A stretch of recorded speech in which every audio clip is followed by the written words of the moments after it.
Tito Soto, pinabulaanan ng binalita ng isang malaking tabloid na binigay di umano sa kanya ang script ng pelikula ni Direk Daryl Yap na The R of Pepsi Paloma. Yan ang tatalakayan natin mga kaparokya. Pero bago yan at bago natin umpisahan ang online viewership ng dalawang noontime shows, ang It's Showtime at Eat Bulaga, ay humiling ako na pakisubscribe po ang aking YouTube channel, pakiclick ang bell icon para una kayong ma-notify sa mga bagong video na ilalabas ko, at pakidamay nyo na din na i-follow ang aking Facebook page na Mega TV at ang aking TikTok account na Kaparokya TV. Maraming salamat! So mga kaparokya, usap-usapan nga di umano na binigay daw kay Tito Soto ang script ng The R of Pepsi Paloma. Ayon yan sa nilathala ng Inquirer.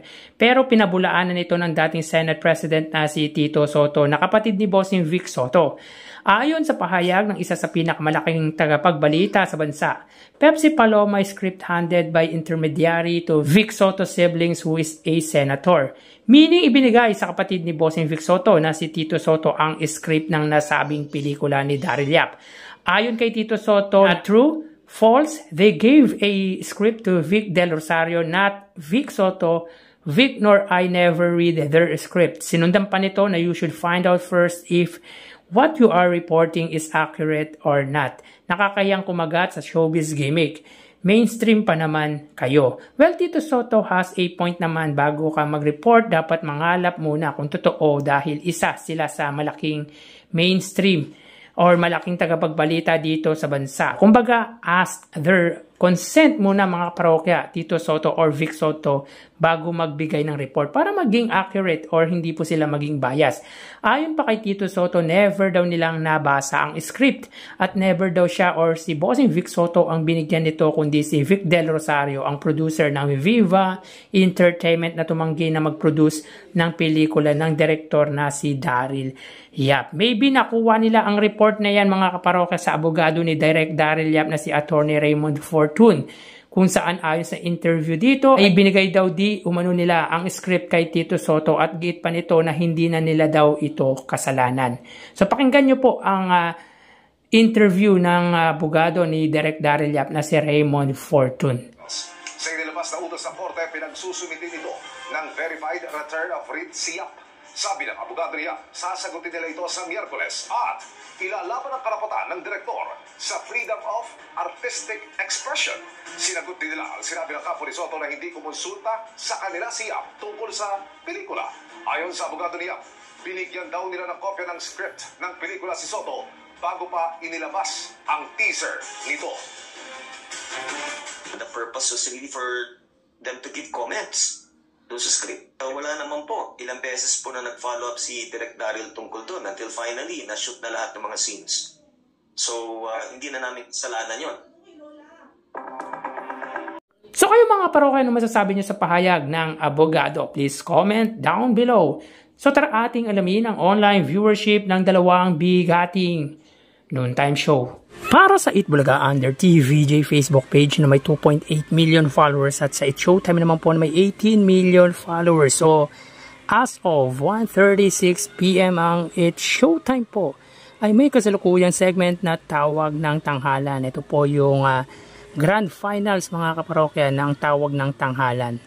Ang Eat Bulaga naman po mga kaparokya, sila po ay may kasalukuyang segment na Gimme 5. So dito mga kaparokya, makikita po natin na ang It's Showtime po ay may 6,300 live viewers at ang Eat Bulaga naman po ay may 4,200 live viewers. So again, as of 1:36 PM, ang It's Showtime po ay may 6,300 live viewers at ang Eat Bulaga naman po ay may 4,200 live viewers. So today po mga kaparokya, araw po ng Lunes, January 13. So punta po tayo sa TV Network YouTube channel ng dalawang noontime show. Unahin po natin ang Eat Bulaga under TV5 Philippines na may kasalukuyang subscribers na 2.21 million. At ang It's Showtime naman po under GMA Network YouTube channel na may kasalukuyang subscribers na 37.5 million. So sa oras na 1:37 PM ang It's Showtime, sila po ay may 19,000 viewers. Ang Eat Bulaga naman po mga kaparokya under TV5 ay may 27 or 26,000 live viewers. So again, as of 1:37 PM ang It's Showtime under GMA Network, sila po ay may 19,000 viewers. At ang Eat Bulaga naman po under TV5 ay may 26,000 live viewers. So punta naman po tayo mga kaparokya sa main YouTube channel ng Dalawang Noontime Show.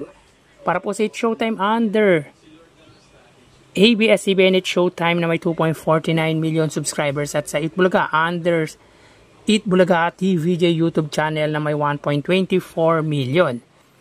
So, sa oras na 1:38 PM ang It's Showtime, sila po ay may 72,000 live viewers. Ang Eat Bulaga naman po mga kaparokya, sila po ay may 116,000 live viewers. So again mga kaparokya, as of 1:38 PM ang It's Showtime, sila ay may 72,000 live viewers, at ang Eat Bulaga naman po mga kaparokya, sila ay may 116,000 live viewers. So ang segment po ng It's Showtime ay Tawag ng Tanghalan, at ang Eat Bulaga naman po ay Gimme 5. So bali ang total na nakuha ng Dalawang Noontime Show ay, mga kaparokya, bago natin ibigay ang total viewers na nakuha ng Dalawang Noontime Show, ay humiling ako na pakisubscribe po ang aking YouTube channel. Pakiclick ang bell icon para una kayo ma-notify sa mga bagong video na ilalabas ko, at pakidamay nyo na din na i-follow ang aking Facebook page na Mega TV at ang aking TikTok account na Kaparokya TV. Maraming salamat! So bali ang total po na nakuha ng It's Showtime ay 97,000. 6,000 sa Facebook Live, 19,000 sa TV Network YouTube channel, 72,000 naman po sa main YouTube channel. Ang Eat Bulaga naman po ay nakakuha ng total na 144,000 viewers. 4,000 sa Facebook Live, 26,000 sa TV Network YouTube channel, at 116,000 naman po sa main YouTube channel. So again, ang It's Showtime ay may 97,000 total viewers, at ang Eat Bulaga naman po ay 144,000 total live viewers. Yan po lumalabas sa kanilang online viewership as of 1:40 PM. At mamaya ho, magbabalik pa po tayo sa uling bahagi ng ating online views update ng Dalawang Noontime Show. Magpapaalam na po muna, pansamantala magsiingat po tayo mga kaparokya. Thank you and God bless.